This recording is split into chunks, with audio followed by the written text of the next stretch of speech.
This Go Bowling at the Glen DFS Picks edition of the NASCAR Gambling Podcast here on the Sports Gambling Podcast Network is brought to you by Underdog Fantasy. Sign up with our promo code RACESGPN to score up to $1,000 in bonus cash. We're also brought to you by Rhythm. Get your 7-day free trial today by going to sportsgamblingpodcast.com/RITHMN. Driver, start your engine!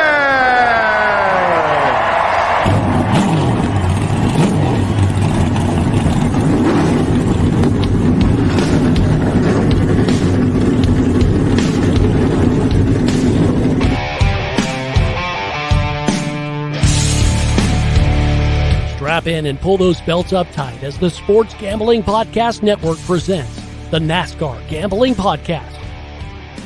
I'll wreck my mom to win a championship. I'll wreck your mom to win a championship. With all the news and the best bets for your NASCAR weekend. It refrains me from not beating the out of you right now because you ask me stupid questions. But since I'm on probation, I suppose that's improper to say as well. If you could talk about racing things, we could talk about racing things. Now, here are your hosts, Rod Villagomez and Cody Zeeb.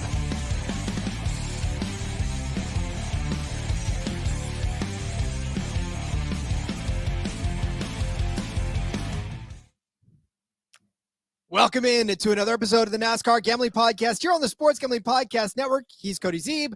I'm Rod Villagomez.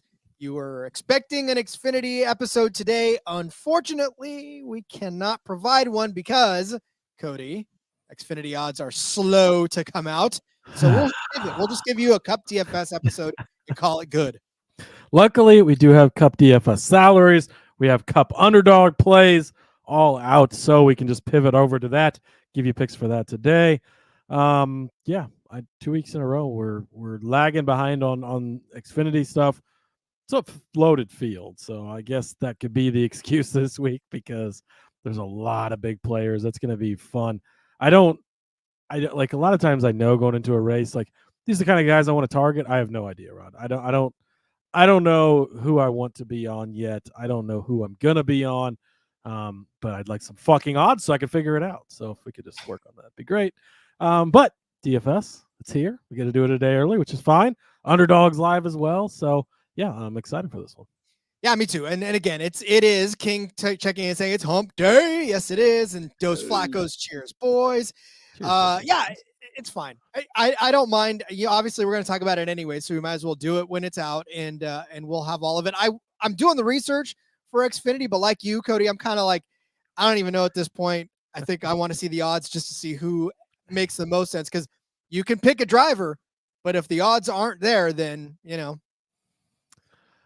John Little checking in, ready to beat Cody again in this weekend on the DK contest. If you didn't know, we do a little $5 contest every week. Drop that in the link in the Discord every week for all 3 series: Cup, Xfinity, Trucks. There's F1 as well if you're into that type of thing. So yeah, make sure you come over and join us. And John got me last week. I took the chaos route, Rod, and the chaos didn't play out, so I did not have a good score. But shit happens. There's a lot of football ones going on in there too, and golf and other things. So yeah, again, get in the Discord, then you can join the group on DK and have fun with all of us. Indeed. Yeah. Discord, a thriving part of the SGPN community, which was built, of course, by the Sports Gambling Podcast. Sean and Ryan over there, their show has been breaking down the NFL picks against the spread and the outright money line picks for since 2011. They've been doing it. They're back again doing it. So it's college football. They're in full swing. Make sure to subscribe to the Sports Gambling Podcast, the mothership. And of course, Colby, that's not a pick. This is a pick Dundee over on the College Football Experience for free picks every game against the spread. Love me some Dundee. He's also doing the CFL Gambling Podcast with Justin Mark, which, by the way, they're crushing it over there too. So you might want to check that out also. Very nice. Very nice. Yes, I highly recommend all of those shows. Colby is just hilarious, Rod. Absolutely love that dude. He's funny, and he talk about somebody that knows their shit. Woo, buddy. He knows his shit for every single player on every single team and all of college football. If there is a walking, well, he's called the database for a reason. Like that dude knows just about everything you can. He'll pull an obscure stat from. Oh yeah, that walk on at Georgia East, Western, North, South. He came over from Michigan Technical Institute of the Walking Dead, and before that he was at Bob's High School. Like you're like, the fuck. I don't know how he does it, but all I know is that I don't have storage capacity for all that. My hard drive space has been telling me that it's been full for years now, so I can't make any more room for it. But what I can make room for is a road race. We are here. We are Watkins Glen. We are here for the Gold Bowling at the Glen. It is set for 90 laps around this. I thought it was a race. We're bowling? No, we're going bowling at the Glen. Geez, okay. We're rolling cars down the track and seeing how many they can collect. Race car bowling? Okay. Yeah. Ooh. That may be a new niche sport to bet on. Let's get that going. 90 laps around this 2.450 mile Watkins Glen International for 220.5 miles, or 0.5 miles. Fun one. Not like any other road race that we're used to. Watkins Glen is its own it's got its own personality, and there's drivers that do well on road courses here that don't necessarily do well on Watkins Glen proper. So we take all that into account as we start breaking down DFS. Not a lot of laps lead because it is a road course. Stage breaks are back, so this also works into the favor of multiple lap leaders throughout the course of this race. So pick the best road course racers and we go at it. Yeah, it's like you said, 90 laps. That's not a ton of laps led. That's not a ton of fastest laps. But we've had, like last year, William Byron led 66 laps. So you're going to have to hit the guy that leads a lot of laps. So yeah, good luck with that. And we'll see you tomorrow. Good luck with that. And we'll see you tomorrow. All right. Well then, Cody, I guess there's really no big news that has come out of the last couple of days. So yeah, it's been pretty slow as far as the news front goes. And I think we're ready to jump into it. So Rob, we'll kick it off already. I'm going to start near the top of the board. William Byron, 10,300.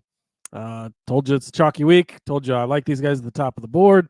I gave him out multiple ways yesterday on the Cup Series betting episode. Gave him out in the I just completely reset. Okay, here we go, Rod. I gave him out, sportsgamblingpodcast.com, in the NASCAR article I have over there. A couple of bets on him as well. Very big on him. And I mentioned to you yesterday, I've been saving him in the one and done pool for this weekend. Absolutely love William Byron. He is pretty damn good here, Rod. Like I mentioned, he led 66 laps last year and won this race. You go back through his time at Watkins Glen, it hasn't necessarily, it's kind of been a mixed bag of emotions, right? 6th place in 2021, but we didn't really see William Byron, the road course racer, until about the last 2 seasons. So you don't really want to look too much farther back than that with him. This next-gen car, obviously, something that he really likes. He has been top 2, 3 of the last 4 Cup Series road course races. Top 2 in 3 of the last 4, Rod, with wins at Coda, Watkins Glen being 2 of those. He's been very, very impressive here lately. Again, in 2022, had that great Xfinity Series race, led 35 laps, battling it out back and forth with Ty Gibbs. Of course, they end up collecting each other and getting a bad finish, but he was running really well there. Also, he is in the Xfinity Series race that we would love to talk about tomorrow if we get odds on Saturday. So that's going to give him extra track time, extra time to learn the circuit, the course, and I think that could play into his favor on Sunday as well. So William Byron, 10,300 at the top of the board. Yeah, there's people, like we said, that have just been pretty good at this track enough to make you want to touch him on DFS. And I know it's expensive, but if he goes out and leads 66 laps again and you don't have him in your lineup, you're going to be kicking yourself. Which, by the way, I mean, look, if you want to take like at least one lineup with, majority of these guys that are at the front, I mean, Kyle Larson, you can make a case for. Neither one of us are going to do it this time because he's probably going to be chalky. Denny Hamlin. I'll be doing everything I can to get Byron and Larson in my main lineup. Again, we don't know starting positions, so we'll see. But I'm so sold on these 2 guys this week, Rod, that there's a good chance that contest that John's talking about, that's going to be Byron Larson, barring some massive thing happening this weekend and they just look like complete shit in practice or something, I guess. I don't know, but I can't really think of many reasons I wouldn't play the 2 of them. Yeah, me either. Well, so I'll also go my high price driver. I'm gonna take a step down a little bit and go to AJ Allmendinger. He's $9,000. If you go to the average finish, he's got 3 races here since 2021. He sits on top. Third place average finish for AJ Allmendinger. Of course, it's only been 2 races, but still, it's a third place average finish. Everybody else has got about, everybody else has 1 more than he does. But still, in his 2 finishes here, average of third. What does that look like on this particular track? Well, 4th place finish last year in 2023, 2nd place finish in 2022, 15th place in 2018. But again, I mean, this was like the 47, right? This is the JG Doherty racing machine that he was racing. But still, before that, 9th place finish in 2017, 4th place in 2016, started on the pole in 2015, led 21 laps. Unfortunately, he did not finish well that day, 24th, but he won here in 2014. Let me just finish out by saying top 10 finishes for AJ Allmendinger on this track, 8 out of 12 starts, 5 top 5 finishes, and that 1 win, average finish of 8th place on Watkins Glen. How does he do on road courses? Pretty damn good. We know that he's the reigning king of Xfinity road courses, which means that's already going well in his favor here on this particular track. But this season alone, 6th place at Sonoma, 6th place at Coda, which, by the way, started 11th at Sonoma, 14th at Coda, finishing in the top 6 in both of those. Won the Charlotte Roval last season, right? That gutty performance that he had after starting 6th. 4th place last year, Watkins Glen, like I said, after starting 6th. Bad at the Indy Road course, but I'm going to toss that out because it's the Indy Road course, 26th. 6th place at Sonoma last year.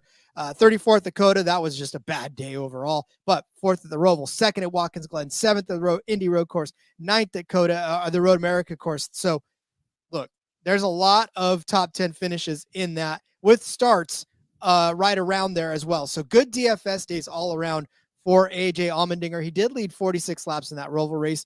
He led 3 laps at Sonoma earlier this season, and then 2 at Watkins Glen the year before. So you may get a few fast laps out of him. You may get a few laps led depending on strategy, because again, we talked about it this way. Stage breaks are back, which means a lot of these playoff contenders may end up cutting the stage, which leaves a guy like AJ Allmendinger out there just to try to win the race. So if he stays out to lead some laps under caution, then you could be looking at a pretty good day out of AJ Allmendinger at only $9,000.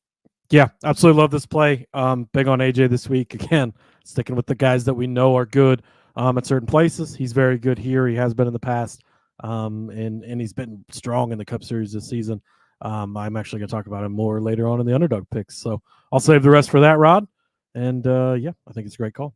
I think so too. So thank you for that. Let's step away for a second before we get to our mid-price drivers and officially tell you about Underdog Fantasy. We're here telling you all about our favorite Underdog Fantasy plays, but Underdog Fantasy Pick'em gives you a chance to win 1,000 times your entry. NFL's back, as we know. There's a ton of Pick'em specials to get you started, plus all these NASCAR ones. There's F1. Go listen to the F1 Gambling Podcast.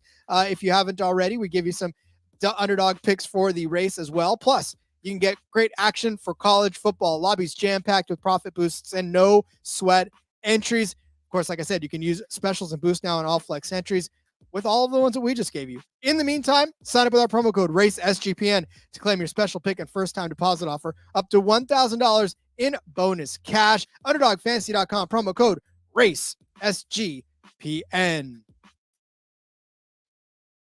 All right, Cody, who are our mid-tier drivers for this DFS slate? Next up for me, Rod, we're going to go to Mr. Christopher Buescher. Talked about him yesterday as well. Again, a lot of stuff's not going to vary from what we talked about yesterday because very convicted on a few of these guys. And Chris Buescher, I hope you got that top 10 number at plus 220. Absolute steal. He has been freaking good on road courses, and not just good, but he's been super consistent, which is very nice to have in your DFS lineup. Not necessarily going to go lead you a ton of laps or anything like that, but at only $8,300, he's a cheap price, going to get you a good result way more times than he doesn't. 2 races here in the next gen car with, RFK as it is now, 7th place finish, 9th place finish. That's 2 strong, solid runs. You'll take that out of a guy at $8,300. He's been top 13 in 4 of the last 6 races here at Watkins Glen as well. So again, consistently getting good finishes, getting to the end of these races and having a good day. 12 road course races in a row. He's finished inside the top 11. 11 of those 12 have been inside of the top 10. Just that one 11th place that makes it not a top 10 streak, but top 11 streak, just as impressive. March 2022, the last time he wasn't inside the top 11 on a road course in the NASCAR Cup Series. Just absolutely impressive what Chris Buescher's been able to do. Again, it's not the most flashy thing. He doesn't have any wins on road courses, I don't think. I remember he finished second a couple of years ago to Suarez at Sonoma, but he just does that. He just goes and runs a good race, keeps it clean. He's there at the end. Not the greatest road course racer in the series, but a strong, solid one. Going to be in the top 10 or top 11 maybe in this case for you each and every single time. And that's the reliability you're looking for. A guy you don't have to worry about in Chris Buescher at only 8,300. I can get behind him as a DFS play more than I can as a bet. That's where I think last week yesterday, I just basically left some dead air as we contemplated Chris Buescher's fate. But as a DFS play, I feel way more confident. And in fact, at $8,300, it makes it even more of an easy decision to roster Chris Buescher because the potential is there, yes. But boy, it's just so tough to really feel like you're on solid footing if you're going to bet on him for that. So, with DFS, there's a little more leeway in what he can and can't do. Because if you have him as a top 10 car and he finishes 11th in DFS, it's not going to make you sweat that much. But if you lose a top 10 bet by one position, you're, pretty pissed off. So, gotta love that. Myron, get out of the dock. My next driver, Ryan Blaney, $7,400 on DK. Are you kidding me? Yes, give me Ryan Blaney at $7,400. Ryan Blaney, if you look at his track history here, average finish of 13th, average start of 16th, so he improves in everyone. But last year, 23rd place start, 9th place finish. That is a massive DFS day. 2022, 26th place start, 24th place finish. He did have a bad day in 2021, 3rd place start, 14th place finish. But on top of that, 19th place start in 2019, 5th place finish. 11th place in 2018 and finished 12th. Started 16th, finished 8th in 2017 rather, and then started and finished 19th in his first overall start in 2016. So pretty good DFS days at Watkins Glen historically. 7th place finish earlier this season at Sonoma. Did start 3rd in that one, so that's a little frustrating. You lose a few finish points, but still a pretty solid day. At Coda, finished 12th, but started 28th. At the Roval, started 12th last year, or started 17th rather, and finished 12th last year. Watkins Glen, I just talked about it, started 23rd last season, finished 9th. Indy Road Course, started 16th, finished 13th. So again, there's really solid put-togethers here at on road courses for Ryan Blaney. Had a stretch there, was pretty bad. 21st place finish at Coda in last year's race, but he did start 38th in that race. So there's a little bit of a kind of breath over there for place differential. But Charlotte Roval started 6th, finished 26th, finished 24th at Watkins Glen. Like I said, started 26th. But there's still solid road course days for Ryan Blaney all across the way. And at $7,400, I'm taking that risk. Somebody doesn't like Ryan Blaney on road courses because, like, if you look at his salary, 10-5 last week, 8,800, 98, 10-3, 98, 10,000. But then, like, Chicago Street Course, 7,800, but he got you 41 points. And then 93, 10-3, 98. Sonoma, 7,800, but he got you 38 points. And then 10,800, 10,300. Like, what? Why is he so cheap on road courses when he's been performing well? I don't really understand that. I don't get it. I don't know why he's so cheap, but you might look right past him because you're not used to seeing him so far down on the board. So great call by you. Great call by Myron as well. And I'm glad that you pointed him out because just something doesn't quite track there. He's a playoff driver. Penske's firing on all cylinders right now. Things are going well over there. He's a good road course racer. He's won on a road course before. I don't quite understand why he's so. It's just such a drastic drop. I mean, I get that in general, Ford's not as good as the Toyotas and Chevys. We talked about that a lot yesterday, but still Ryan Blaney, and he still seems to get it done. So a bit surprising on the price here.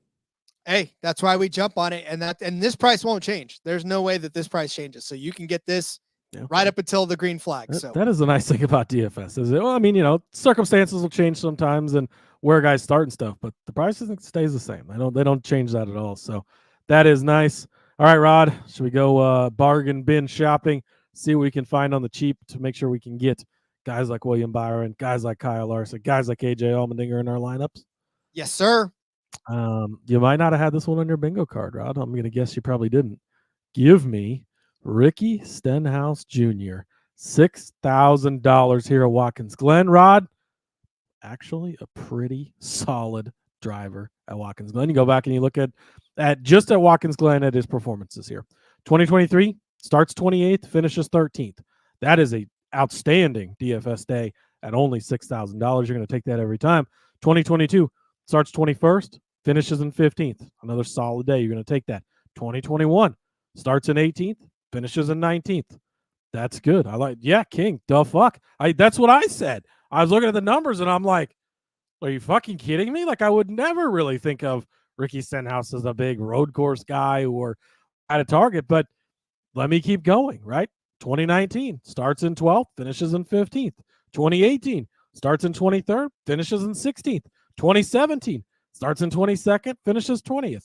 Did have 2 bad years in 2016, 2015. We'll throw those out, but the 2 previous starts before that, 20th, 18th place finishes. Both of them he started worse and finished better.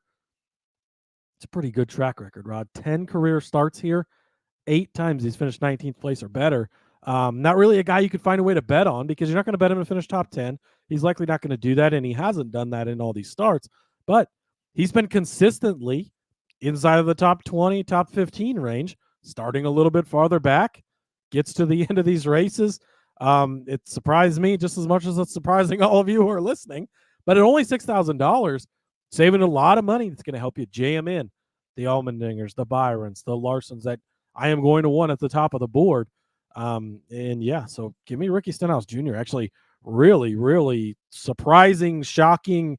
And I think he'll be under the radar. He's not going to be a popular play this week. I mean, this isn't a super speedway where you think, oh, he's got the ability to win, stuff like that. It's just very under the radar, but solidly, quietly, pretty good and solid at Watkins Glen. So you actually took that from me. You had it in the doc first, right? Which you had the doc filled out before, but I'm all searching around and I was like, oh God, Ricky Stenhouse. And then I clicked over to the doc and there you have him. And I was like, oh, damn it. I was looking and I'm like, wow. And then I'm like, did I click the wrong, did I think I clicked on Ricky Stenhouse and I clicked on the wrong driver? And I'm looking and I'm like, no, this is actually Ricky Stenhouse. Like, okay, let's roll with it, baby. Hey, like I said, if both of us landed on it individually, then that tells you that there's something there for Ricky Stenhouse. So absolutely love it. All right, well then I will go down. I won't go down as far as you, but I'll go down $6,700. This was after Ricky was taken from me. I had to scroll back up again because I was like, well, damn, all the rest of these guys are pretty gross. So you went down about as far as I could go. Stenhouse, because even after that it was Josh Berry, nope. Zane Smith, nope. LaJoy, hell no. Nemechek, no. I looked at Priest for a hot minute, but I was like, there's not enough there. Burton, Hemrick, Grolick, I was like, nah. So then I had to scroll up. Austin Dillon, nah. Carson Osavar, nah. Haley, nah. It's not a super speedway, no. So then I had to stop at Jones. Eric Jones is where I planted my flag.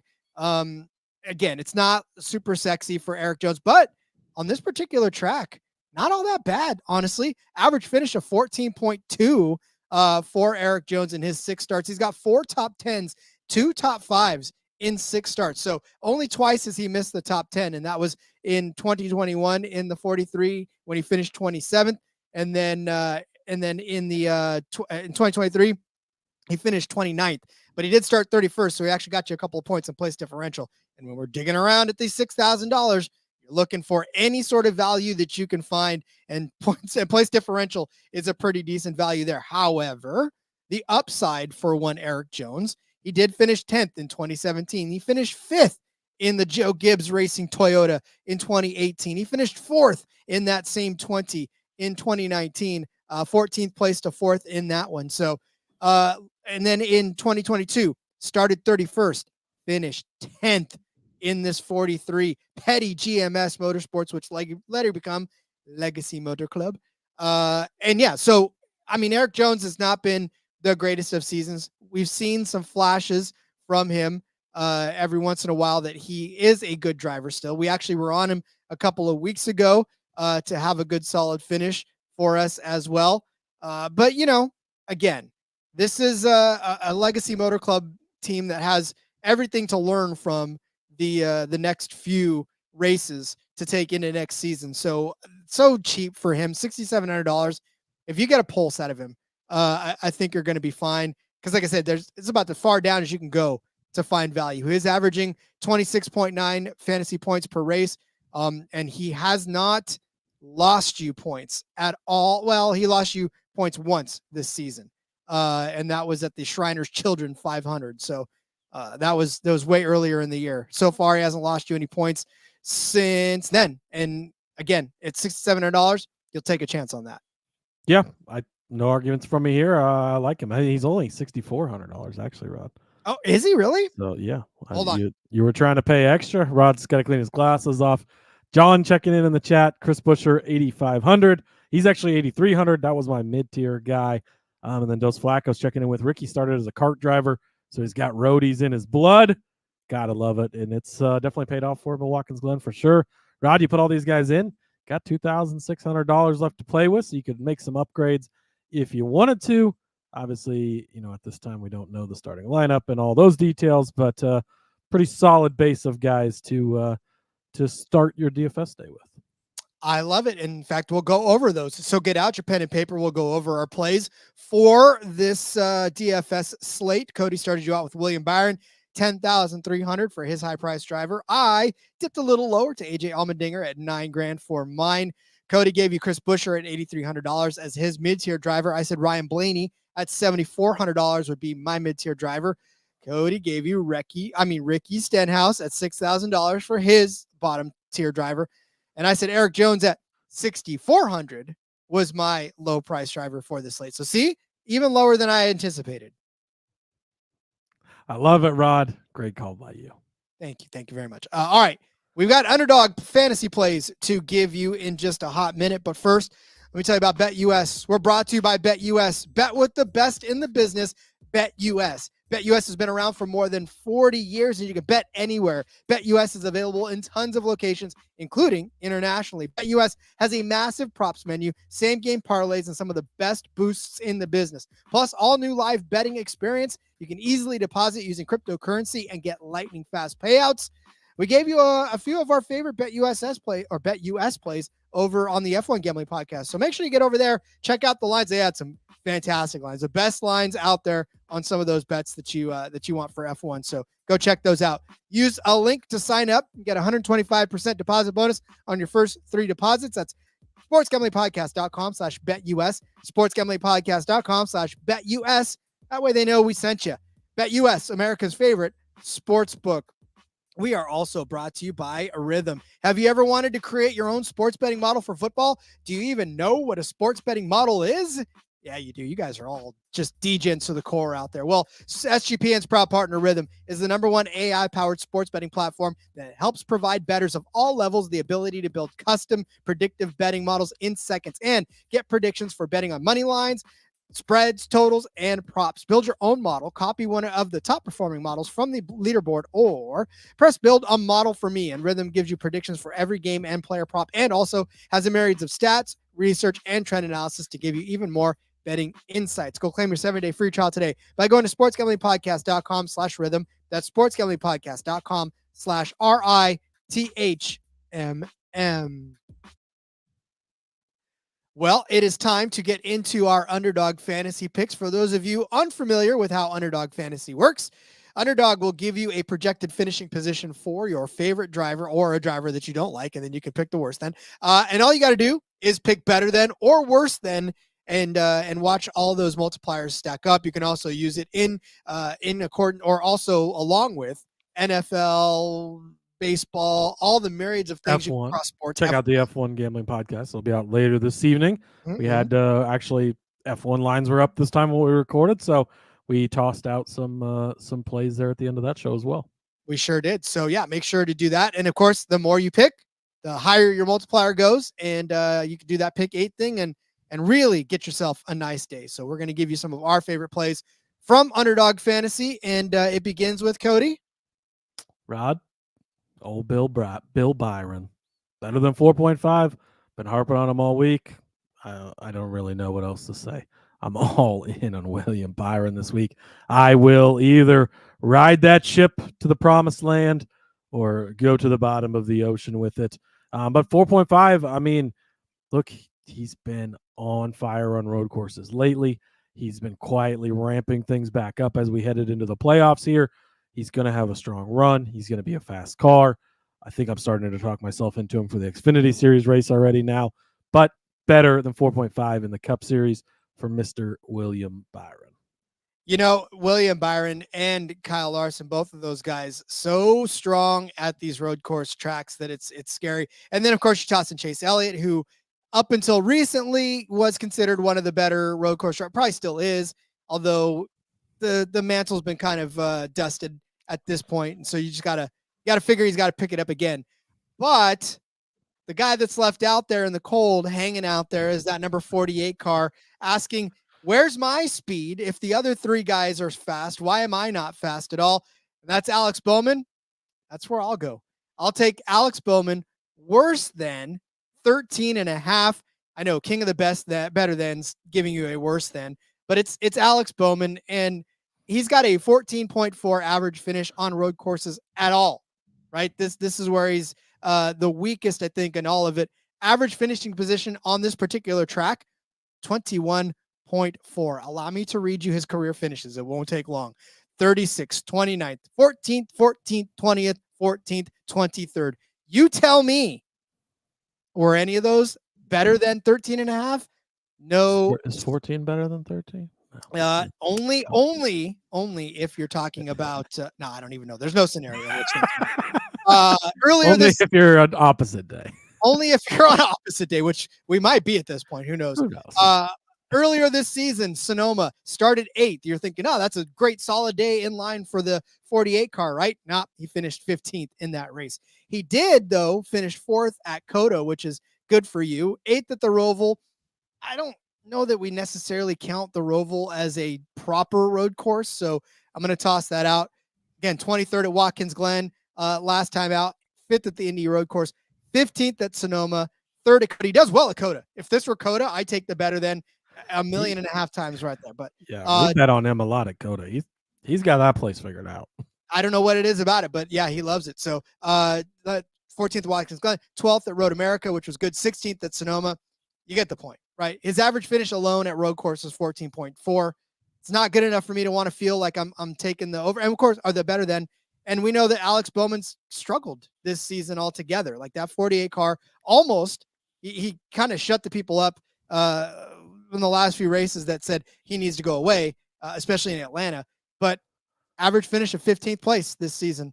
He does have the win at Chicago, but that was kind of a wonky win. There was rain and all that other good stuff involved. So, yeah, Alex Bowman worse than 13.5. Yeah, no argument from me here. TK wondering, does Bowman do any better with the tire wear, or would he be even worse?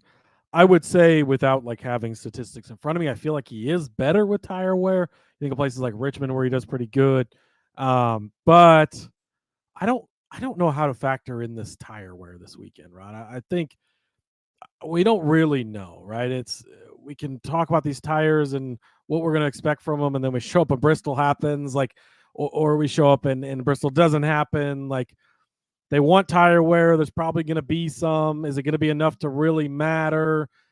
Are the guys that are really good going to change being any good? I don't know. I hopefully it'll play in and make some exciting, stuff. But I don't know how to factor it into any of the handicapping this weekend. So until we kind of see it and have a better idea, I'm just kind of leaving it out of factoring it in. So again, I don't really have any statistics to back it up. I would say maybe he gets a bump from it, but he's not done well here in the past. So he would need a fairly decent bump to get better than this, Rod. Somebody who doesn't need any kind of bump, AJ Allmendinger, 8.5, Rod. How disrespectful of a number to put on the king of road course racing in the Xfinity Series. He's also pretty damn good in the Cup Series.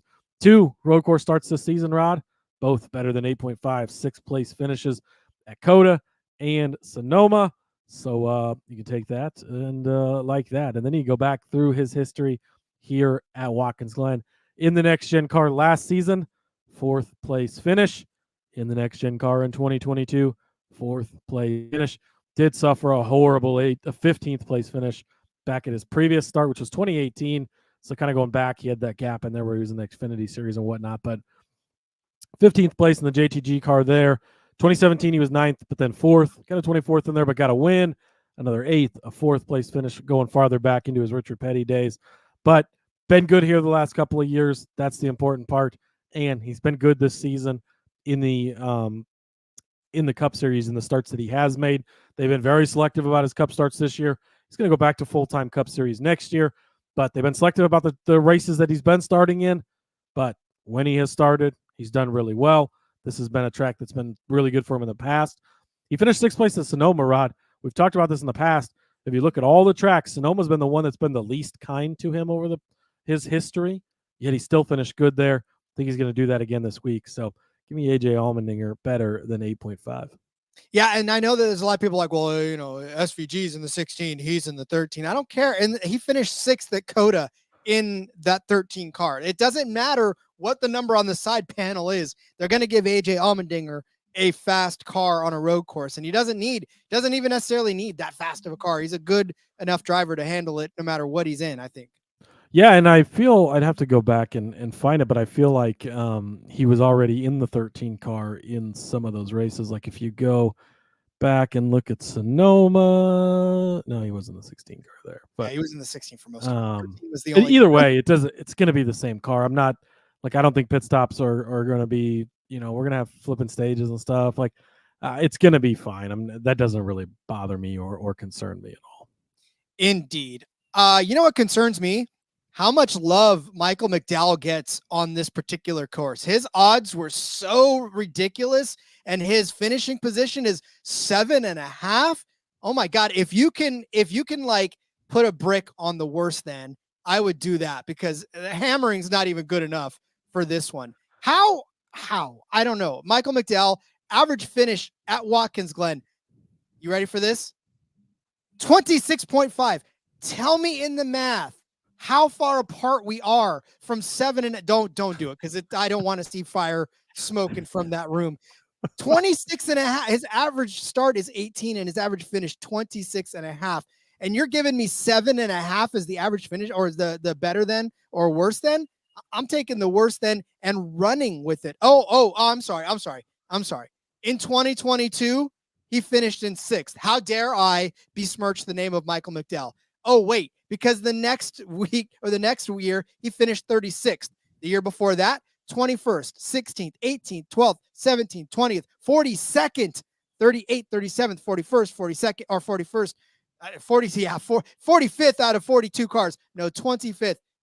One finish of better than in the entirety of his road course record at Watkins Glen. But Rod, you say he finished 2nd at Sonoma. That's great. He finished 38th at Coda, 32nd at the Roval, 36th at Watkins Glen. But Rod, he won the Indy Road Course and finished 7th at Sonoma last year. Yeah, but he finished 12th at Coda and 27th at the Roval before that. I don't care how good he finishes at all of these other tracks other than Watkins Glen, because guess what? If you swing a bat at me and hit me in the nuts 25 times, you're going to hit me the 26th time. He's run this course 14 times. Cody, that's 14 opportunities to get at least 2 or 3 inside of the top 7. But Rod, why would you bet against the greatest driver in the world on a super speedway when he's so good everywhere else and he always does a good job? And it's the same argument. Again, if guys aren't good in certain places or certain whatever, you fade him. He's not good here. And I think you've got a great point, and I completely agree with all of it. Well, and it's funny because I know that, yesterday I even made a point on the betting episode. I said, look, Michael McDowell has been the fastest as far as speed rankings on this track. But guess what? That doesn't mean that he's finishing these races or he's finishing them good. Like we talked about it the last week. He'll start on the pole at a super speedway. Oh, guess what? He started on the pole, but guess where he did? He fell right the hell back. So I'm on McDowell worse than 7.5. Like I said, that's a free square. Yeah, I really, really like this one. I'm kind of sad that I didn't put it on my side of things because I got to the dock before you did, so I should have done that. But I'm glad you pointed it out because, yeah, that's way too high of a number for McDowell, and I don't see how he's going to get that done. Rod, Martin Truex Jr. I don't know if you've seen him lately. A lot of people haven't. I think I saw his picture on the side of a milk carton because he's been missing. 9.5 is what he is set at. I'm going to take the worst then, Rod. Now, listen to his finishes at Watkins Glen. 6th place last year, 23rd and 22, but then 3rd, 2nd, 1st, 7th. He's been pretty good at Watkins Glen. So I'm going to point that out before I get to everything else. You know where else he's been really good, Rod? He won there last season. Sonoma. Well, he finished 27th when we went there earlier this year, Rod. Let me take you on a little journey through Martin Truex Jr.'s season here lately. Atlanta, 35th place finish. Darlington didn't even make it 2 whole laps into a 500-mile race, Rod. 36th place. Daytona, 24th. Michigan, 24th. Richmond, well, he's really good at Richmond. Toyota owns Richmond. Joe Gibbs Racing owns Richmond. 37th. Okay, how about Indianapolis? 27th. Here's the bright, shining spot, Rod. 8th place at Pocono. Chicago Street Course, 33rd. Nashville, 24th. New Hampshire, place he owns. He dominates. He's always really good there. Only finished in 9th place. Iowa, 15th. Sonoma, 27th. Worldwide Technologies, 34th. Charlotte, 12th. Darlington, 4th. You go all the way back to Darlington on May 15th. 2 times since then, Rod. 2 times. New Hampshire and Pocono. Has he finished better than 9.5? I don't care how good he's been here in the past. Rod, there's a matchup over on DraftKings. He is minus 330 head-to-head against Chase Briscoe. Chase Briscoe's not been overly great, but he's not been that bad here either. I mean, he had a 9th place finish 3 years ago, 25th and 35th, but he's been a solid road course racer. I don't understand this at all. Minus 330 for retirement home Martin Truex Jr. Are you kidding me? What are we doing here? I know he's been really good here in the past. I get it. He's been really good a lot of fucking places, and that's not been lately. Until I love Martin Truex Jr. I hate to see it. I'm sad to see it. I wish this wasn't the case. It's like when you see the old person going downhill and you love them and you hate to see it, but it's not good, Rod. It's bad. It's been so bad. What have you seen from him since May that makes you want to go better than 9.5? I don't understand it. I'm completely out. I wanted to be in on him this weekend. I was hoping he was going to be 40-1 or something, and we could sneak it in there as a long shot, but he's like 16-1, like just way overrated this weekend. I know the history at this track is good. I know we've preached all week about the history here matters, but in this case, I'm going against the history here and looking at what has he not done for me lately, and I think that's what he's going to continue to not do. Yeah, Martin Truex Jr. Again, man, I don't know. Like, if you can, the only you hate to kick a man while he's down, Rod, but we're here to make money. So we are exactly here to make money, and unfortunately, the way you make money is to fade Martin Truex Jr. lately, and we're going to stick with that. Also, we're going to stick with my, I guess, unpopular opinion. Where's King? We need King. CYTY is checking in. He's not going to be happy with his pick either. This was boy, timing, here we isn't go. it? This is timing. It's both Myron was in my dock, and now CYTY is in my, or CYTY is in mine. I'm going to take Ty Gibbs. I'm not saying Ty Gibbs will not be a top 10 car at the end of the day. I will not, but I don't think he's going to be a top 7 car. So Ty Gibbs worse than 7.5. Rod, you say, how can you ignore his 3rd place finish at COTA last year? How can you ignore his, or earlier this season? How can you ignore his 4th place at the Roval? How can you ignore his 5th place finish at Watkins Glen last year? How can you ignore all those things, Rod? I can ignore it because it's a sophomore slump going on. I don't care what he's done at those road course races, because if you look at his finishes since since Chicago, rather, that 3rd place at the street course, which again, that race had so much crap going on. I don't care who finished where. I'm throwing that race out. It's not even coming back to Chicago ever again. So get it out of your systems while you It'll can. be back there next year. I don't care. It's not in my heart. It's not. Pocono, we started on the pole, ended up 27th, and then 23rd at Indy, 22nd at Richmond, 3rd at Michigan, 5th at Daytona, which were good finishes, sure, but 20th at Darlington, 17th in Atlanta. I know none of those are road courses, but momentum, while non-quantifiable, is a thing, in my opinion. He's got one other start on this track. It was in the 45, but he finished 26th on this track altogether. Also on this track in the Xfinity Series, you say, okay, Rod, but he was good in the Xfinity Series. He was fantastic in the Xfinity Series. Started on the pole in 2023, finished 17th. Started on the outside pole in 2022, finished 27th. In 2021 was the only time he won a race on this, but the last 2 times in the Xfinity Series, he was not good on this track in particular. I'm not saying Ty Gibbs won't have a good day. I'm not saying he won't have a top 10 day. He'll probably be in the mix for a top 5 before it's all said and done. But, late caution. Ty Gibbs gets muscled around and finishes in 8th or 9th place, thereby making this worse than 7.5 a valid pick.